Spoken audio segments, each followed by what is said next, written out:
మెదక్ జిల్లా వ్యాప్తంగా అకాల వర్షాలు కురుస్తున్నాయి. వర్షాకాలం ముగిసినా వానలు తగ్గకపోవడంతో రైతులు ఆగమవుతున్నారు. కల్లాళ్లు మార్కెట్లలో ధాన్యం తడిసింది.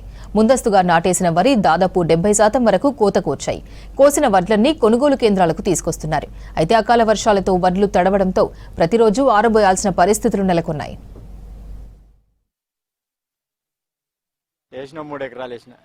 ఇప్పుడు జల్దీనే కోసినట్టు ఎంత ముందుగా లేచినావు? కొంత ముందా లేచినా కొంత వచ్చింది, కొంత రాలేదు, కొంత నీళ్ళల్లో ఉంది, కొంత వాటర్లు ఉంది. అంటే నీళ్ళు వర్షాలు కొట్టినా కొద్ది వర్షం కొట్టినా కొద్దేసినాం. ఇక ఇప్పుడు మొదలు లేచింది వచ్చింది, మళ్ళీ మీదకెళ్ళి వర్షం పడుతుంది. ఇప్పుడు ఎకరన్నర కోసినాం, 2 ట్రాక్టర్లన్నర. కొనుగోలు స్టార్ట్ చేస్తామని అక్కడ గుడిసె పెట్టి కట్టెలు వాతీరు, కరెంటు గుంస్తామని పోయిరు, ఇంకా రాలేదు. ఇక ఎండ పెడదామంటే అవి ఎండనిస్తలేరు. ఎక్కడికి వెళ్ళి వాన పడుతుంది, మొగులు అవుతుంది, తేలిపోతుంది, వర్షం వస్తుంది. ఇక ఏం చేస్తాం, రైతులు ఇక్కడికి వెళ్ళి అటు బొరిస్తుడు, అటుకెళ్ళి ఇటు బొరిస్తుడు. రోడ్ పండు పొడవుతో పోసినాము, ఆడికెళ్ళి దాకా అటు రోడ్ పండు పోసినాము, ఇటు పోసినాము, కాళ్ళంలో పోసినాము, సెంటర్ కాడ ఉన్నాయి. అక్కడ ఇక్కడ పబ్లిక్ పోస్తున్నారు, కోసుకొస్తున్నారు, చేస్తూనే ఉన్నాం సార్. ఇప్పుడు వర్షం పడుతూనే ఉంది, ఎండుతూనే ఉన్నాయి, వర్షం పడుతూనే ఉన్నాయి. సాపలాల్లో ఇటు బొరిస్తున్నాము, అటు బొరిస్తున్నాం. సరే మొత్తం ఘోరం అయిపోయింది, ఇడుస్తలేవు. వర్షం మొత్తం ఎప్పటికి వర్షమే. ఇక ఎండ కొట్టినట్టు చేస్తుంది, మళ్ళీ ఉరికేస్తూనే ఉంది వర్షం. ఇక ఆవిడే లేదు, అట్లుంది కథ. వేసినాము 6-8 ఎకరాలు. మొన్న 2 ఎకరాలు కోసుకొచ్చినాం, రోడ్డు మీద కోసినాం.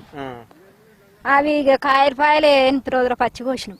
ఈ వర్షాలు చేయబట్టి 15 రోజులు ఎండినే కుప్పలు కోసినాం. ఈ వరకు వాన పడ్డదా? ఆన పడుతుంది. ఇక ఆన పడమంది ఒక తాడు వేసినాం, కుప్ప కోసినాం. ఇక వస్తలేరు, పెట్టుకుంటలేరు ఏమంటే ఇక మొన్న ఇంత జల్దీనే వచ్చినాయి. మరి ముందుగా లేచినావు? ముందుగా లేచినాము. మొత్తం కోసిన 8 ఎకరాలు? 8 ఎకరాలు పోయినాయి, 2 ఎకరాలన్నర కోసినాం. ఎంత తీసుకురా? ఈ కోత మిషన్ కి ఎంత తీసుకున్నారు? ఎంత అయింది? కోత మిషన్ కి గంటకు 2000 అట. వర్షం పడలే కానీ మొగులు అయింది. ఇక అట్లా మాకు రోడ్డు మధ్యలో మొన్నటిదాకా వర్షాలు పడి మధ్యలో రోడ్డు అయిపోయింది. ట్రాక్టర్ రానీకు ఇట్లా ఎల్లమ్మ కాడికి తిరిగి వచ్చిన 1000 రూపాయలు ట్రాక్టర్ కు ఒక్కటి లోడుకు. ఈడికి వచ్చినందుకే 1000 రూపాయలు. 6 ట్రాక్టర్లు వచ్చినాయి, 6000. రోజుగా మీ ఇంట్లో ఆరబెట్టుకుంటారా? అయ్యో మాతో అవుతుందా? మేము మళ్ళా మందిని పెట్టుకోలే, కైకిది 500 ఇచ్చినా వస్తలేరు. మేము మొన్న 4 పెట్టుకున్నాం. మా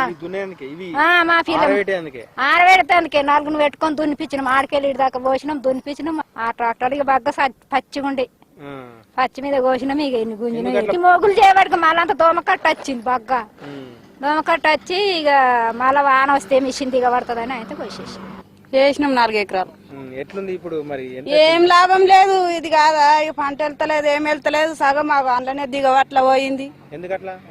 వానలు పడి పొలం అంతా వరెలు కోసినాయి వానలకు. బూలు పట్టి ఇప్పుడు ఏమి ఇయ్యాలి పెట్టుబడికి? మాలేసుకాయినాయి 60,000 దాకా. ఎన్ని ఎకరాలు వేసినావు? 4. మరి ఎన్ని ట్రాక్టర్లు వెళ్ళినాయి? ఇక ఇప్పుడు అయితే 2 వచ్చినాయి, ఇంకెళ్తాయి రాలే.